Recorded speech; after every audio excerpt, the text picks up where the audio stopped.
اعوذ باللہ السمیع العلیم من الشیطان اللعین الرجیم بسم اللہ الرحمن الرحیم الحمد للہ رب العالمین والعاقبۃ للمتقین والصلاة والسلام علی النبی الامی المکی المدنی العربی الہاشمی سیدنا و نبینا ابی القاسم محمد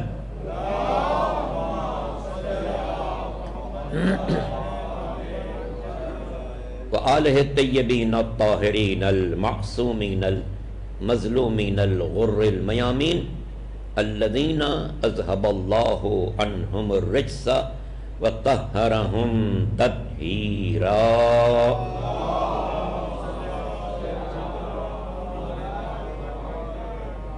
واللعنۃ الدائمۃ الباقیہ علی اعدائہم اجمعین من یوم ظلمہم الی یوم الدین. اما بعد فقد قال اللہ سبحانہ وتعالی فی محکم کتابہ الکریم وقولہ الحق. بسم اللہ الرحمن الرحیم ثم اورثنا الکتاب الذین اصطفینا من عبادنا فمنهم ظالم لنفسه ومنهم مقتصد ومنهم سابق بالخیرات باذن اللہ ذالک هو الفضل الکبیر. درود پڑھ لیجئے محمد علیہ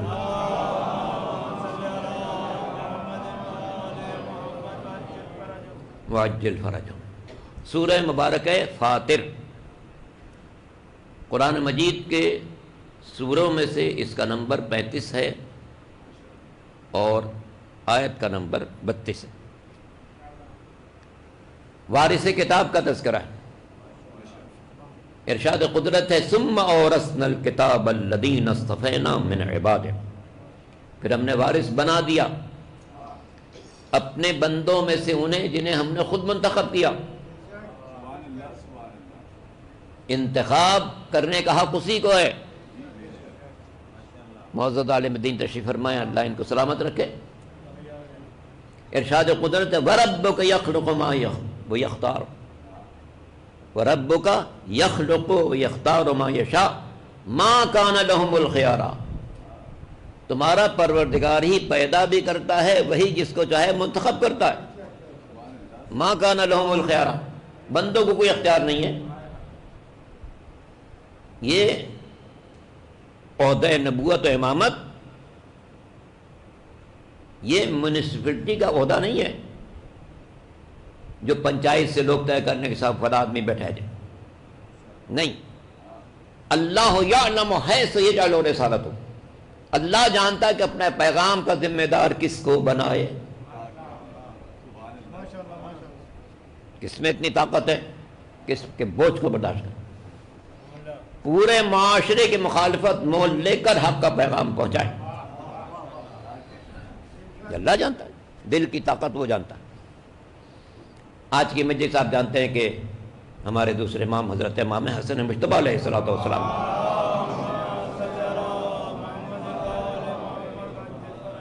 شہادت کی مناسبت سے ہے اور انشاءاللہ اختتام مجلس پر انہی کا تابوت بھی برآمد ہوگا، تو گفتگو بھی زیادہ انہی کے ذات سے متعلق رہے گی. 15ویں رمضان المبارک سن 3 ہجری آپ کی تشریف آوری ہے.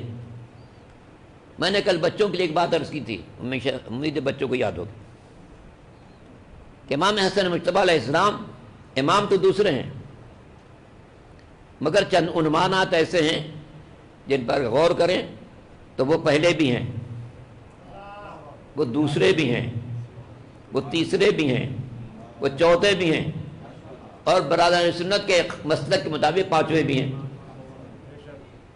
پہلے ہیں علی و فاطمہ کے اولاد، پیغمبر کے نواسے.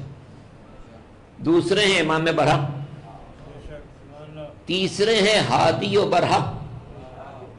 ہمارے ہادی برحق پہلے پیغمبر ہیں، پھر مولا علی ہیں، پھر حسن مجتبیٰ. چوتھے معصوم ہیں محمد، علی، فاطمہ، حسن، تو چوتھے معصوم ہیں. برادران سنت جو ہے خلافت راشدہ کو امام حسن مجتبیٰ تک مانتے ہیں، وہ کہتے ہیں یہ 5ویں خلیفہ راشد ہیں۔ تو امام حسن مجتبیٰ پہلے بھی ہیں، دوسرے بھی ہیں، تیسرے بھی ہیں، چوتھے بھی ہیں، اور اہل سنت کے مسئلے کے مطابق 5ویں بھی ہیں۔ درود پڑھ لیں محمد و آل محمد۔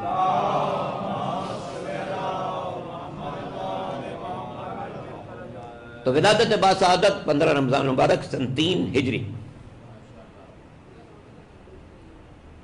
اور ظاہر ہے کہ سرکار دو عالم کی رحلت 11 ہجری میں ہوئی ہے۔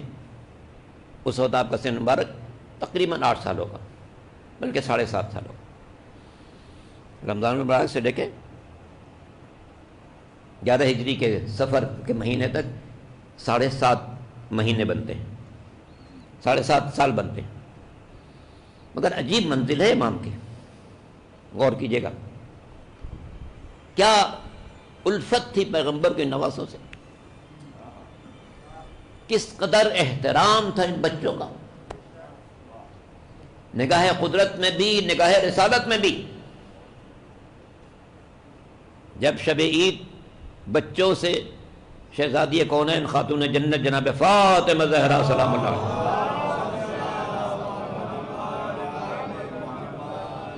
نے فرمایا تھا کہ تمہارے بچے، تمہارے کپڑے درزی لائے گا، مالک دو جہاں نے خازن بہشت رضوان کو حکم دیا 2 جوڑے لے کر جاؤ، ایک سرخ لے کر جاؤ، ایک سبز لے کر جاؤ۔ سرخ جوڑا حسین کے لیے لے جاؤ، سبز جوڑا حسن کے لیے۔ دروازے پر آیا، دق الباب کیا، شہزادے نے پوچھا من علی الباب، تم نہیں کہہ سکتا میں فرشتہ ہوں، نہیں کہہ سکتا خازن بہشت ہوں، نہیں کہہ سکتا مقرب برشت میں مقرب بارگاہ ہوں، نہیں، چونکہ شہزادی نے کہا تھا تمہارے کپڑے درزی لائے گا، تو آنے والا اگرچہ ملک مقرب ہے، مگر جب شہزادی نے پوچھا کون، کہا انا خیاط الحسنین، حسنین کا درزی آیا ہوں۔ گویا شہزادی کی زبان سے جو لفظ نکلے وہ لازماً برحق ہے۔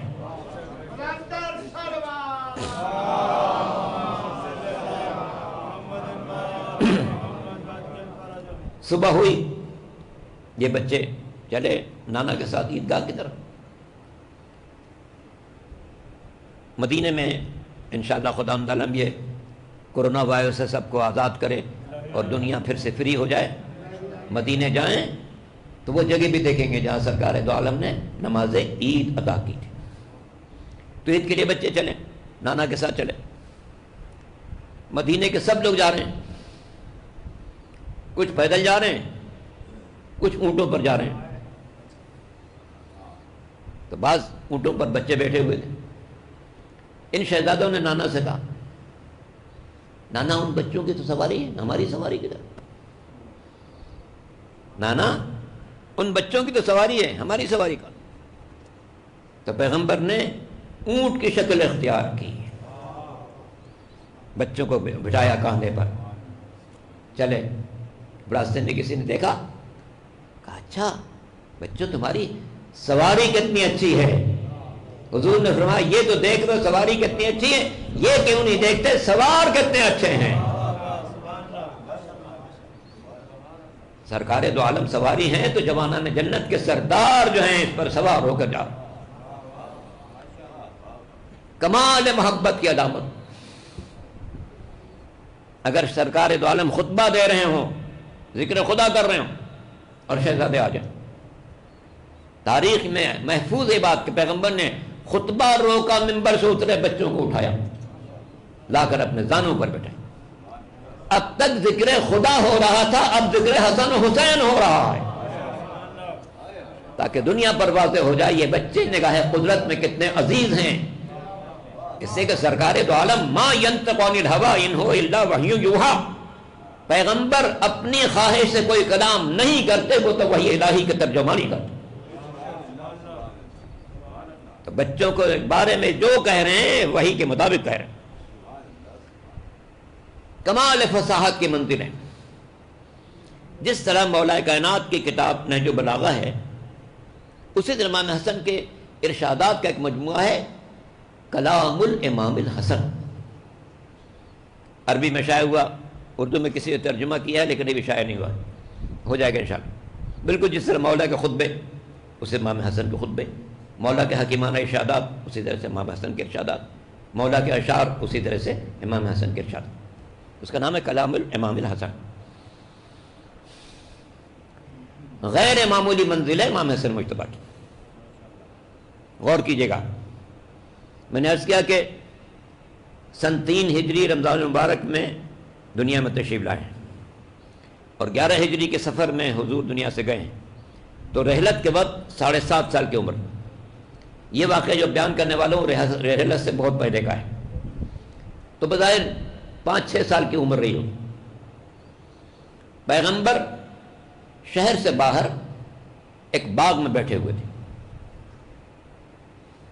اچانک ایک دیہاتی آیا، چادر میں لپٹا ہوا، آ کر اس نے گستاخی سے پیغمبر کا نام لیا، بے ادبی کے ساتھ نام لیا، آئے نا وہ مکان. تو لوگ جو بیٹھے تھے ان کو بڑا غصہ آیا کہ کیا کہہ رہے ہیں، کیا انداز ہے یہ. پیغمبر کو مخاطب کرنے کا بھی طریقہ ہونا چاہیے. قرآن مجید میں سورہ حجرات میں لکھا ہوا ہے کہ وہ لوگ احمق ہیں، نادان ہیں، جو پیغمبر کو ادب کے بغیر پکارتے ہیں. تو اس نے جب پکارا تو یہ لوگ بہت ناراض ہوئے. کوئی ایک صاحب بڑھے کہ میں اس کے جواب دوں، کہا نہیں ٹھہرو. حضور نے امام حسن مجتبی علیہ السلام کو بھیجا، جاؤ بیٹا اس سے بات کرو. اب ظاہر 5-6 سال کا شہزادہ، وہ کوئی بڑا آدمی چادر میں لپٹا ہوا. جب اس نے دیکھا کہ پیغمبر خود نہیں آ رہے، بچے کو بھیجا، اس نے کہا میں بچے سے کیا بات کروں. جب یہ کہا کہ میں بچے سے بات کیا کروں، امام نے فرمایا شب تیرے سفر کی رودات میں بیان کروں یا تو خود بتائے گا. اچھا آپ کو میرے سفر کی رودات معلوم ہے؟ فرمایا کیا تو سمجھتا ہے کہ اللہ نے جس کو رسول بنایا ہے وہ تیرے حالات سے بے خبر ہے؟ تیرے حالات سے بے خبر ہے؟ تو فلاں گاؤں سے آ رہا ہے، وہاں میٹنگ ہوئی تھی کہ کون ہے جو جا کر نبی کا خاتمہ کرے، ہم اس کو بہت سارا مال دیں گے. میٹنگ ختم ہوئی تو نے سوچا کہ مال تو بڑا ہے، میں کوشش کروں میں حاصل کروں. چنانچہ تو گھر گیا، کپڑے تبدیل کیے، خنجر چھپایا جو ابھی بھی چھپا ہوا ہے تیرے پاس. پھر گھر سے نکلا. جب گھر سے نکلا بادل چھا گئے، بہت تیز آندھی چلی. تو ٹھٹک گیا کہ اب میں چلوں کہ نہیں چلوں، مگر مال کا لالچ غالب تھی. اب چلا، بارش ہوئی، پھر رکا. تو پھر سوچا کہ بھائی بارش میں کہاں جاؤں، مگر مال کی لالچ غالب تھی. تو بارش میں بھی چلا، بارش رکی اور تو چلا. فلاں جگہ جب پہنچا تیرا پیر پانی میں پھنس گیا اور ابھی بھی تیرے پنڈلی میں وہ زخم موجود ہے، ذرا دکھا دے.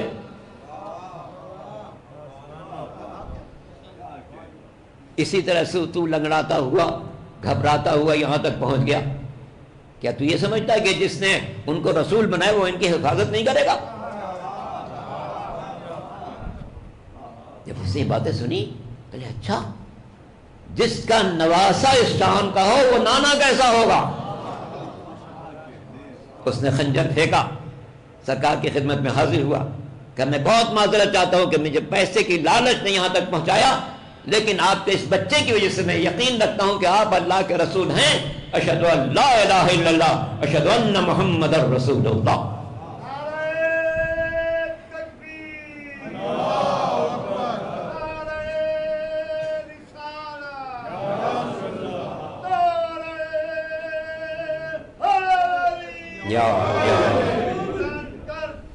اللہم صلی اللہ علیہ. جب نواسے کا علم ایسا ہے تو نانا کا علم کیسا؟ خنجر پھینکا، کلمہ پڑھا، مسلمان ہوا. تب پیغمبر نے ان لوگوں سے پوچھا جو جانا چاہ رہے تھے اس کے مقابلے میں. فرمایا بتاؤ وہ علاج بہتر تھا جو تم کرنا چاہ رہے تھے یہ علاج بہتر ہے جو میرے نواسے نے کیا ہے کہ جان بھی بچ گئی، کلمہ بھی پڑھ لیا اس نے، جو دشمن تھا وہ دوست بن گیا۔ تو امام حسن مجتبیٰ کی زندگی غیر معمولی ہے، بہت غیر معمولی۔ شجاعت بھی باپ کی طرح ہے۔ میں نے گزشتہ شب برسی تھی بات کہ جنگ جمل میں مولا نے پہلے محمد ابن حنفیہ کو بھیجا تھا، وہ کامیاب نہیں ہو سکے تو مولا نے امام حسن کو بھیجا اور آپ نے خاتمہ کیا جنگ کا۔ جنگ کے خاتمے میں مؤثر کردار امام حسن مجتبیٰ علیہ السلام کا۔ اس طرح باپ کے دوش بدوش، ہر جنگ میں باپ کے دوش بدوش، جمل ہو، صفین ہو، نہروان ہو۔ ایک بات بھی چونکہ صاحبان دانش بیٹھے ہیں پہنچا دوں، بہت سے لوگوں کے ذہن میں آتا ہے امام حسن مجتبیٰ نے صلح کیوں کی، حکومت کیوں چھوڑی؟ صلح کا لفظ تو مشکل کہنا، حکومت کیوں چھوڑی؟ باپ کے بعد حاکم بنے تھے، لیکن اگر بات یاد رہے، ہم اپنے معاشرے میں دیکھتے ہیں کہ رشوت کا کھیل بہت طویل ہو چکا ہے۔ جو کام یوں نہ ہو سکے وہ رشوت سے آسانی سے ہو جاتا، اور کچھ لوگ تو کہتے ہیں کہ جناب ملک بنایا تھا قائد اعظم نے اور چل بھی رہا ہے انہی کے ذریعے سے، جو کام ویسے سیدھے سیدھے نہ ہو سکے آپ نوٹ رکھ دیں، جتنا زیادہ نوٹ رکھیں گے اتنی اچھا کام ہو جائے۔ تو تقریباً ہر محکمے کا حال ہے۔ صفین میں جنگ صفین کئی مہینے جاری رہی، جب مقابلے پر جو ظالم تھا اس نے محسوس کیا کہ اب شکست نزدیک ہے، تو اس نے بہت سی اشرفی کی تھیلیاں مولا کے لشکر کے لوگوں میں تقسیم کرائیں اور ان سے وعدہ لیا کہ جب میں اشارہ کروں تو تم لوگ قرآن اٹھا دینا، قرآن اٹھا دینا کہ اب ہم اس قرآن سے فیصلہ چاہتے ہیں، جنگ روکتے ہیں۔ وہ وقت قریب آ گیا۔ مولا کے کمانڈر ان چیف تھے جناب مالک اشتر۔ ادھر جب ظالم نے محسوس کیا کہ اب شکست بالکل نزدیک ہے، تو اس نے اشارہ کیا ان لوگوں کو جن کو رشوت دی جا چکی تھی، انہوں نے قرآن اٹھا دیا کہ بس اب جنگ روک دی جائے، فیصلہ قرآن سے ہوگا۔ مالک اشتر بالکل اس جگہ پہنچ چکے تھے جہاں ظالم بیٹھا تھا۔ امام نے ان کو بھیجا، اپنا نمائندہ بھیجا کہ مالک سے کہو واپس ہے۔ مالک نے کہا مولا 10 منٹ دیجیے میں سر لے کے آ رہا ہوں۔ مولا نے جواب کہلوایا مالک جتنی دیر میں تم اس کا سر لاؤ گے اتنی دیر میں تمہارے مولا کا سر کٹ چکا ہوگا۔ فوراً بھاگے ہوئے۔ یہ رشوت کا اثر تھا جس کی بنا پر ظاہر ہے کہ معاملات الجھ گئے اور ظالم اسی طرح سے اپنے علاقے میں مسلط رہا اور مولا کو جنگ روکنی پڑی۔ یہی عنوان رہا ہے امام حسن مجتبیٰ کے دور میں، چونکہ یہی لوگ جو مولا کے لشکر میں تھے، وہی جب مولا کی شہادت ہوئی اور امام حسن مجتبیٰ نے اقتدار سنبھالا تو یہ لوگ امام کے لشکر میں تھے۔ اب رشوت کا بازار اور گرم ہوا، اتنا گرم ہوا کہ ایک روز امام نماز پڑھا رہے تھے تو ان ملعونوں نے جو رشوت لے چکے تھے امام کا مسلح کھینچ لیا۔ پھر امام کو اتنا مجبور کیا کہ وہ کوفہ چھوڑ کر مدائن چلے گئے۔ مدائن میں خود امام کے اپنے لوگوں نے امام کو زخمی کیا اور کئی روز آپ زیر علاج رہے۔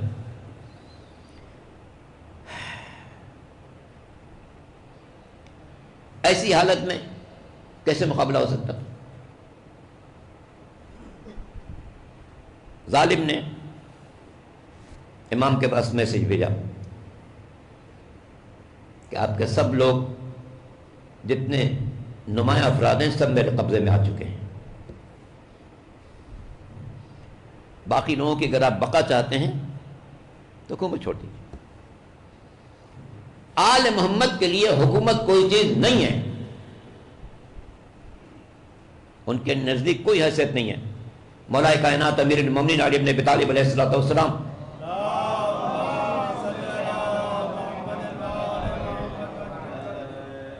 کو پیغمبر کے بعد حکومت نہیں ملنے دی گئی تو کیا مولا کی عظمت میں فرق آ گیا؟ نہیں، مولا اسی طرح سے اپنی منزل پر رہے۔ ان کا نام کل بھی بلند تھا، آج بھی بلند ہے، قیامت تک بلند رہے گا۔ حکومت ان کے نزدیک کوئی چیز نہیں ہے۔ چنانچہ جب اس کا میسج آیا کہ آپ کے سارے لوگ جن پر آپ کا اعتماد ہے، جتنے سردار لشکر ہیں، سب میرے قبضے میں ہیں، حکومت چھوڑ دیجیے تاکہ باقی لوگ بچ جائیں، ورنہ یہی لوگ جو آپ کے ساتھ ہیں آپ کے ساتھیوں کا یہ خاتمہ کریں۔ میں نے خرید چکا ہوں میں ان کو۔ ایسی صورت میں امام کے لیے چارہ کیا تھا؟ امام کے لیے چارہ کیا تھا؟ باقی لوگوں کو قتل ہو جانے دیں یا حکومت چھوڑ دیں؟ آل محمد کے نزدیک حکومت چھوڑنے میں کوئی پریشانی کبھی نہیں ہے، اس لیے کہ ان کی عظمت حکومت سے وابستہ نہیں ہے، حکومت ان کی محتاج ہے، وہ حکومت کے محتاج نہیں ہے۔ اور کتنا خوبصورت جملہ علامہ طحاوی نے لکھا ہے، لکھتا ہے کہ پیغمبر اسلام کے بعد جتنے لوگ مسند خلافت پر بیٹھے، خلافت نے ان کو عزت دی، مگر صرف ایک ذات ایسی ہے جس کو خلافت نے عزت نہیں دی، بلکہ جس نے خلافت کو عزت دی ہے وہ امیر المومنین علی بن ابی طالب کے ذات کرام۔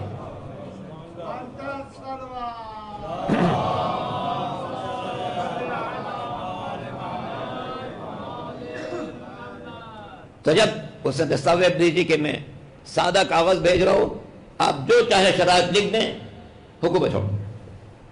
تو امام کو چونکہ حکومت کی کوئی ضرورت نہیں تھی، امام نے کہا ٹھیک۔ اچھا، اب یہاں بہت سے لوگ سوچتے ہیں کہ جناب ایک بھائی نے صلح کی، دوسرا جنگ کے لیے نکلا، ایسا کیوں ہوا؟ غور کیجیے، چونکہ صاحبان دانش عرض کر رہا ہوں، ایک بھائی نے صلح کی، دوسرے نے جنگ کی، مگر ایک بات پیش نظر رہے، امام حسن مجتبیٰ نے حکومت چھوڑی ہے سن 41 ہجری میں، شہید ہوئے سن 50 ہجری میں، 9 سال خاموشی کی زندگی۔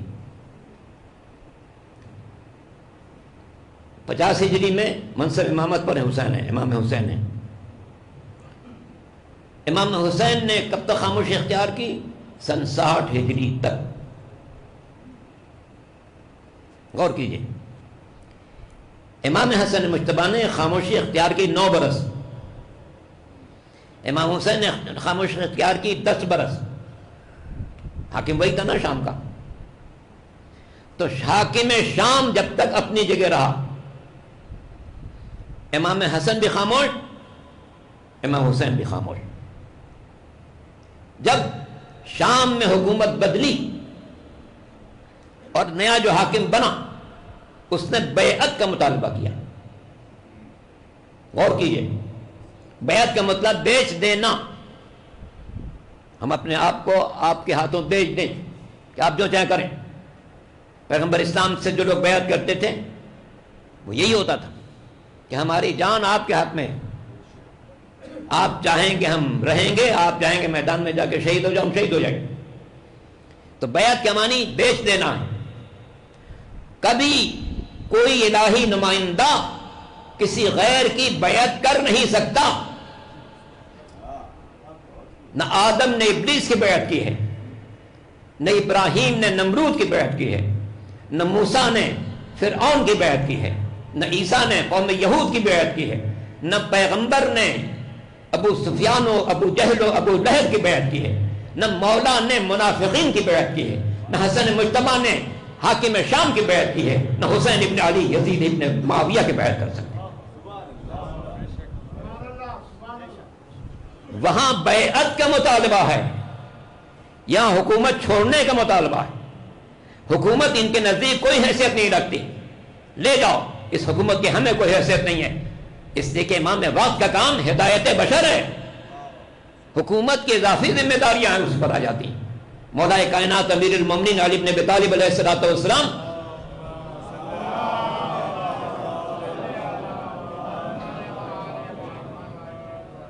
کا ایک فرمان ہے حکومت کے سلسلے میں، بالکل غور کیجیے گا کہ آل محمد کے نزدیک حکومت کی کیا قیمت ہے۔ دکۃ القضاء مسجد کوفہ، انشاءاللہ خدا ہم سب کو زیارت نصیب فرمائے، تو کوفے جائیے، کوفے میں مسجد دیکھیے، اس مسجد میں بہت سے چبوترے بنے ہوئے ہیں جس پر لوگ نماز پڑھتے ہیں، 2 رکعت نماز پڑھتے ہیں۔ ایک چبوترے کا نام ہے دکۃ القضاء، یہاں فیصلے ہوتے تھے، وہ عالم اسلام کی سپریم کورٹ تھی جہاں مولا سارے فیصلے کرتے تھے۔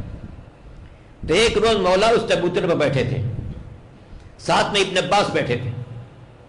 ابن عباس مولا کے چچزاد بھائی بھی ہیں، شاگرد بھی ہیں، ایسے شاگرد، بہت معتبر شاگرد، جن سے بعد میں مولا کی شہادت کے بعد کسی نے پوچھا تھا، ابن عباس تم اس وقت عالم اسلام کے بہت بڑے عالم بھی ہو، مولا کے شاگرد بھی ہو، اور لائق شاگرد اپنے استاد کی منزل خوب پہچانتا ہے، یہ بتاؤ تمہارا علم علی کے علم کے مقابلے میں کیسا ہے؟ ابن عباس نے کہا اے شخص، تیرے سوال کے جواب بعد میں دوں گا، یہ بتا کوئی پیاسا پرندہ پانی کی طلب میں کسی سمندر کے کنارے بیٹھے اور سمندر سے تھوڑا سا پانی پی لے تو اس پانی کا سمندر سے کیا مقابلہ؟ اس نے کہا ابن عباس مقابلے گنجائش کہاں ہے؟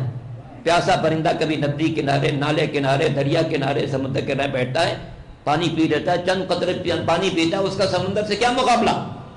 کہا بس تمہارے سوال کا جواب اسی میں پوشیدہ ہے، میں ایک پیاسا پرندہ تھا جو اپنی پیاس بجھانے کے لیے آیا تھا، علی وہ سمندر ہے جو پوری کائنات کو فیضیاب کر رہا ہے۔ تو ابن عباس بیٹھے تھے، مولا نے دیکھا ایک چونٹی گزر رہی ہے جس کے منہ میں دانے کا ایک چھلکا ہے، جس کے منہ میں دانے کا ایک چھلکا ہے۔ مولا نے ابن عباس سے فرمایا ابن عباس یہ چونٹی دیکھ رہا ہو؟ جی مولا دیکھ رہا ہوں۔ اس کے منہ میں دانے کا چھلکا دیکھ رہا ہوں؟ جی مولا یہ بھی دیکھ رہا ہوں۔ اس چھلکے کی کیا قیمت ہوگی؟ مولا اس چھلکے کی کیا قیمت ہو سکتی؟ اتنا چھوٹا مختصر سا چھلکا جس سے چونٹی اپنے منہ میں لے کر جائے، اس کی کیا قیمت ہو سکتی؟ مولا اس کی کوئی قیمت نہیں۔ پر میں نہیں کچھ غور کرو، مولا کوئی دنیا میں ایسا سکہ نہیں بنا جس سے اس کی قیمت معین کی جائے، اس کی کوئی قیمت نہیں۔ جب کئی بار انہوں نے یہ بات کہی کہ مولا اس سکے کی کوئی قیمت نہیں ہے، تو مولا کیا فرماتے ہیں؟ اے ابن عباس، اگر کوئی شخص مجھ سے یہ مطالبہ کرے کہ میں یا تو چونٹی کے منہ سے چھلکا چھین لوں یا حکومت چھوڑ دوں، میں حکومت چھوڑ دوں گا، چونٹی کے منہ سے چھلکا نہیں چھینوں گا۔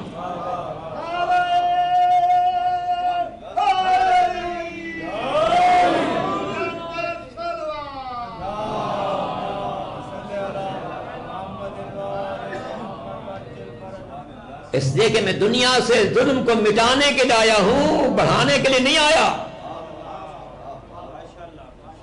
تو علی کے نزدیک حکومت اتنی بھی قیمت نہیں رکھتی جتنی چونٹی کے منہ میں چھلکے کی قیمت ہو سکتی۔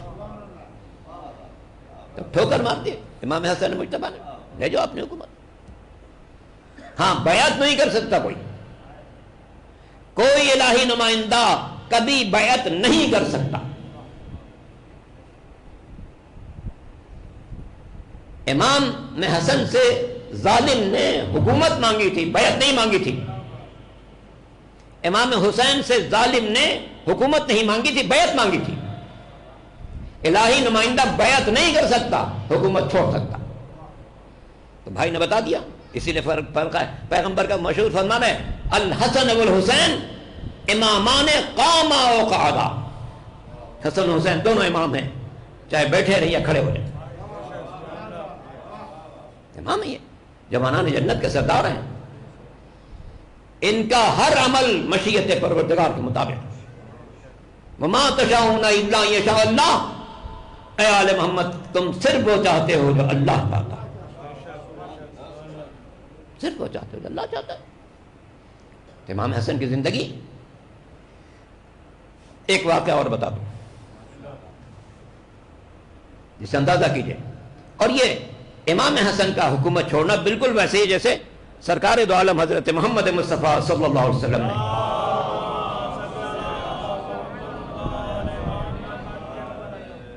مشرکین مکہ سے صلح کی تھی۔ جب سن 6 ہجری میں سرکار دو عالم 1400 افراد کے ساتھ عمرے کے لیے جا رہے تھے، جب مکے مدینے سے روانہ ہو کر حدیبیہ تک پہنچ گئے، حدیبیہ مکے سے 22 کلومیٹر پر ہے، یعنی 15 میل، وہاں پر کچھ مشرکین آئے، ان کا نہیں جناب مکے نہیں جا سکتے، مکے نہیں جا سکتے، تو اب پیغمبر نے کہا میں صرف عمرہ کرنے جا رہا ہوں، کہ نہیں جا سکتے، تو وہاں پر ایک معاہدہ ہوا، صلح نامہ تیار ہوا کہ ٹھیک ہے اس سال نہیں جا رہے ہیں، واپس جا رہے ہیں، اگلے سال آئیں گے، اگلے سال آئیں گے۔ یہ معاہدہ صلح تھا کہ ہمارے تمہارے درمیان اس معاملے پر معاہدہ ہو رہا ہے، صلح نامہ تیار ہو رہا ہے کہ میں اس سال واپس جا رہا ہوں، عمرہ کے لیے نہیں جاؤں گا۔ اسی وقت پیغمبر نے پیشین گوئی کر دی تھی، جس طرح آج مجھے مشرکین سے صلح کرنی پڑ رہی ہے، ایک وقت آئے گا جب میری اولاد کو منافقین سے صلح کرنی پڑے گی۔ وہ کل پیغمبر کی صلح تھی مشرکین کے ساتھ، یہ نواسی کی صلح ہے منافقین کے ساتھ، وہ بھی دین کی بقا کے لیے تھی، یہ بھی دین کی بقا کے لیے تھی۔ اور غور کیجئے گا امام حسن کی زندگی میں غیر معمولی اشارات ہیں، پیغمبر کی زندگی سے کامل مماثلت۔ ایک ہی واقعہ عرض کروں گا تاکہ وقت کے اندر بات تمام ہو، پھر آپ تابوت اٹھا سکیں۔ پیغمبر اسلام نے جب اعلان رسالت فرمایا تو مکے میں ہر طرف مخالفت، بڑے لوگ الٹی سیدھے باتیں کر رہے ہیں، بچے پیغمبر کے پیچھے شور مچا رہے ہیں، لوگ ہر طریقے سے اذیت پہنچا رہے ہیں۔ ایک خاتون جنگل سے جھاڑیاں کاٹ کے لاتی تھی اور پیغمبر کے گھر کے آگے ڈال دیتی تھی کہ گھر سے نکلیں گے تو پیر الجھ جائے گا، زخمی ہو جائیں گے۔ ایک خاتون گھر میں کوڑا کرکٹ اکٹھا کرتی تھی، بالائی حصے میں رہتی تھی، کوڑا کرکٹ اکٹھا کرتی تھی گھر کا جھاڑو دے کے کہ جب پیغمبر گزریں گے ان کے سر پر آتے گے، اور یہ روز کا معمول تھا۔ روزانہ پیغمبر گزر رہے ہیں اور وہ سر پر کوڑا کرکٹ دیکھ رہے ہیں، اور پیغمبر برداشت کر رہے ہیں۔ جب وہ کوڑا گرتا تھا سر پر، فرماتے تھے پالنے والے اہد قومی انہم لا یعلمون، انہوں کہ ہدایت فرمائی کچھ نہیں جانتے۔ ایک روز کوڑا نہیں پہنچ پڑا تو پیغمبر نے حیرت سے پوچھا بھی وہ آج کہاں ہے وہ خاتون، آج کوڑا کیوں نہیں پھینکا؟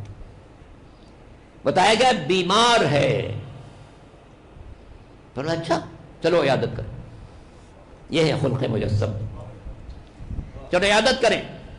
حضور اپنے ساتھیوں کے ساتھ پہنچ گئے عیادت کے لیے۔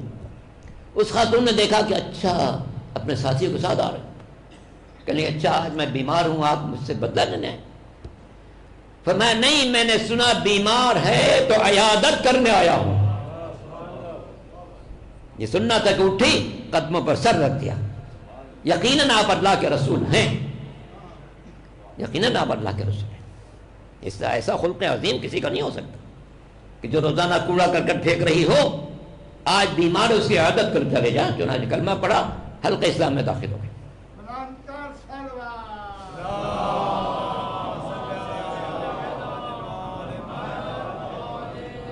اس سے مشابہ امام کا واقعہ، امام مدینے میں ہیں، شام سے ایک شخص آیا، شہر میں داخل ہوا، امام پر نگاہ پڑی گالیاں دینے شروع کی. اللہ اکبر، کیا قلب ہے جو امام کا برداشت کرے. جو کچھ ممکن تھا کہتا رہا، بڑی دیر تک امام کو ناسزا کلمات کہتا رہا. جب تھک گیا، بڑا دل کی نکال چکا، تو امام نے فرمایا شخص ایسا لگتا ہے کہ تو مسافر ہے، تھک گیا ہوگا. اگر تیری سواری ناکارہ ہو چکی ہے میں نئی سواری فراہم کر دوں. اگر تیرا لباس سفر میں پوسیدہ ہو گیا میں مجھے اچھا لباس فراہم کروں. اگر تیرا پاس رقم خرچ ہو گئی ہے تو میرے لیے رقم فراہم کروں. اگر بھوکا ہے تو میں تجھے کھانا کھلاؤں. پیاسا ہے تو میں تجھے پانی پلاؤں. تیری کوئی اور حاجت میں اسے پورا کروں. اور میں تو یہ چاہتا ہوں کہ چونکہ تو مسافر ہے، آ میرے گھر پر کچھ دن آرام کر تاکہ تیرے سفر کی تھکان دوری ہو جائے. یہ سننا تھا. اس نے کہا فرزند رسول، جب میں شام سے چلا تھا تو اگر کوئی پوچھتا کہ سب سے زیادہ تمہارے دل میں عداوت کس کی ہے تو میں آپ کا نام لیتا.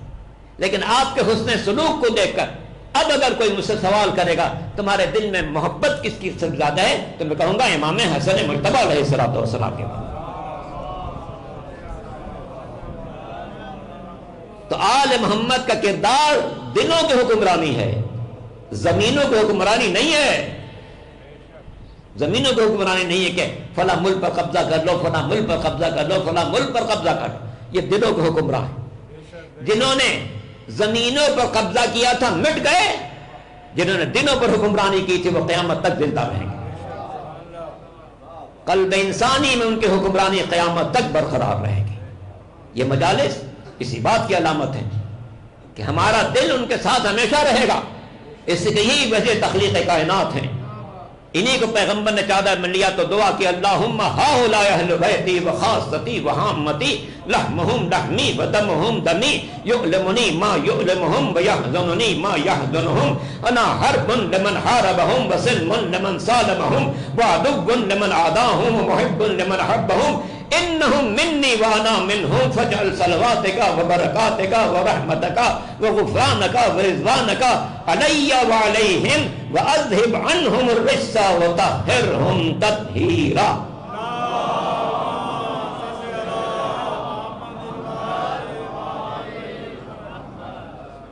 پالنے والے یہی میرے اہل بیت ہیں، یہی میرے خاص لوگ ہیں. انہی کا خون میرا خون ہے، انہی کا گوشت میرا گوشت ہے. ان کی صلح میری صلح ہے، ان کی جنگ میری جنگ ہے. جو ان سے محبت کرتا ہے وہ مجھ سے محبت کرتا ہے، جو ان سے عداوت رکھتا ہے وہ مجھ سے عداوت رکھتا ہے. اے پالنے والے، تو اپنی تمام رحمتیں، تمام برکتیں، تمام خوشنودیاں مجھ پر بھی نازل فرما، ان پر بھی نازل فرما. تو اعلان کر دے تو نے ان سے ہر رزق کو ہمیشہ کے لیے دور رکھا ہے اور ایسا طیب و طاہر بنایا ہے جو طہارت کے آخری حد پر.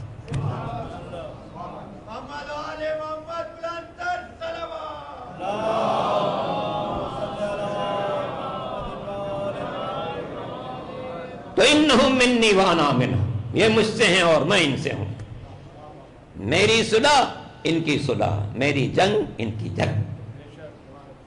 اگر میں مشرکین مکہ سے صلح کر رہا ہوں تو یہ منافقین سے صلح کریں گے. اگر میں بدر میں جنگ کر رہا ہوں تو میرا حسین کربلا میں جنگ کرے گا. یہ سب میرے نمائندے ہیں. ان کا خون بہانا ایسا ہے جیسے میرا خون بہائے گا. ان کا خون بہانا ایسا جیسے میرا خون بہائے گا. اس لیے کہ لحمہم لحمی ودمہم دمی، ان کا گوشت میرا گوشت، ان کا خون میرا خون. اور کیسے کیسے ان کا خون بہایا گیا. کسی کو تلوار سے شہید کیا، کسی کو تیر سے شہید کیا. میرا پہلا امام تلوار سے شہید ہوا، میرا دوسرا امام اللہ اکبر. حاکم کا بھیجا ہوا زہر امام کے جسم مبارک پر اثر کر رہا. روایتوں کے فطرے ہیں جب زہر کا اثر بڑھتا جا رہا تھا، بڑھتا جا رہا، چھوٹے بھائی حسین کو بتایا اے بھائی زہر کا اثر بڑھتا جا رہا ہے، اب دنیا سے روانگی نزدیک آ چکی ہے. اے میرے بھائی، کربلا میں میں موجود نہیں ہوں گا مگر میری طرف سے قاسم کو ہدیے کے طور پر قبول کر لینا.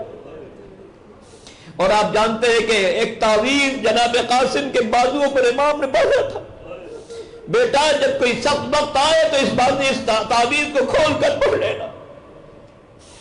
عاشور کے دن جب جناب قاسم کی عمر 12 سال کی تھی، بار بار امام کے پاس آتے ہیں، مولا اجازت دیجیے۔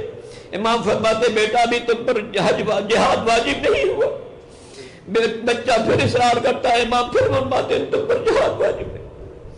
بچے نے جب بار بار اجازت مانگی اور نہیں ملی، ایک گوشے میں جا کر رونا شروع کیا۔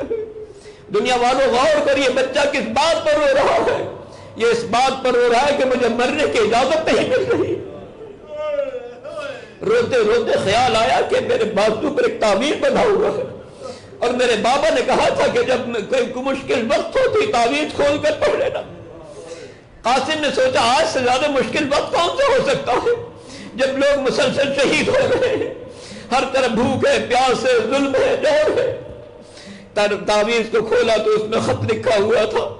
امام حسن مجتبی نے اپنے چھوٹے بھائی کو خط لکھا تھا، اے بھائی کربلا کی سرزمین پر میری طرف سے قاسم کو ہدیہ قبول کر لینا۔ قاسم نے خط پڑھا، سمجھے ہاں بڑے بھائی نے چھوٹے بھائی کو خط لکھا ہے، بڑی اچھی سفارش مل گئی، لائے امام کی خدمت میں پیش کیا۔ امام نے خط پڑھا، رونا شروع کیا۔ وہ زمانہ بھی یاد آیا ہوگا جب دونوں بھائی پیغمبر کے پاس آتے تھے، پیغمبر دونوں کو گلے جیسے لگاتے تھے، دونوں کو پیار کرتے تھے۔ امام نے پوچھا قاسم تمہارے نزدیک موت کیسی ہے؟ فرمایا چچا جان احلا من العسل، یہ تو شہد سے زیادہ شیریں۔ یہ وہ وصیت نامہ تھا جو حسن مجتبی نے فرمایا تھا۔ اب امام حسن مجتبی چھوٹے بھائی سے فرما رہے ہیں بھائی دیکھو میں تو اس دنیا سے زہر کے نتیجے میں جا رہا ہوں، تمہارا گلا کاٹا جائے گا۔ اے حسین بھوک و پیاس کا عالم ہوگا، 3 دن کی پیاس 3 دن کے بھوک ہوگی، جوان کا لاشا اٹھا رہے ہوگے، اور محمد جیسے بھانجوں کا لاشا اٹھاؤ گے، اکبر جیسے جوان کا لاشا اٹھاؤ گے، عباس جیسے بھائی کا لاشا اٹھاؤ گے۔ اے حسین آج میں جا رہا ہوں، کل تمہاری باری آنے والی ہے۔ کیسا وقت ہوگا، میں تو اس عالم میں جا رہا ہوں کہ میں بھوکا پیاسا نہیں ہوں، مگر تمہارے گلے پر اس وقت خنجر چلے گا جب 3 دن کی بھوک و پیاس ہوگی۔ اللہ اکبر، وصیتیں فرماتے جا رہے ہیں، وصیتیں فرماتے جا رہے ہیں۔ غشی کا عالم طاری ہو رہا ہے، آخری کلمات ادا کیے، آنکھیں بند کر لی، ایک آواز بلند ہوئی، واہ حسنا واہ اماما، ہائے میرا امام، ہائے میرا امام۔ امام مظلوم نے بھائی کو غسل دیا، کفن پہنایا۔ اللہ اکبر، عزیزان محترم، تاریخ کا تسلسل یہ ہے جب پیغمبر دنیا سے گئے ہیں ان کا سر علی کے آغوش میں تھا، جب علی دنیا سے گئے ان کا سر حسن کی آغوش میں تھا، آج حسن جا رہے ہیں ان کا سر حسین کی آغوش میں ہے۔ مگر ہائے کربلا، ہائے کربلا، وہاں کون ہوگا جو حسین کو آگے سہارا دے گا؟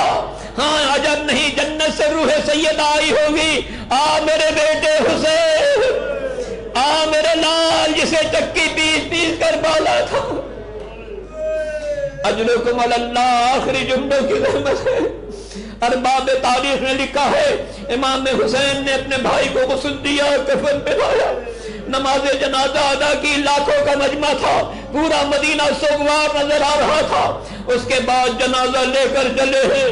امام حسن نے بھائی سے کہا تھا دیکھو بھیا میرے جنازے کو نانا کے پہلو میں دفن کرنے کی کوشش کرنا، لیکن اگر جنگ کے آثار پیدا ہو جائے تو جنگ کی نوبت نہ آنے دینا، مجھے میرے ماں کے برابر میں دفن کر دینا۔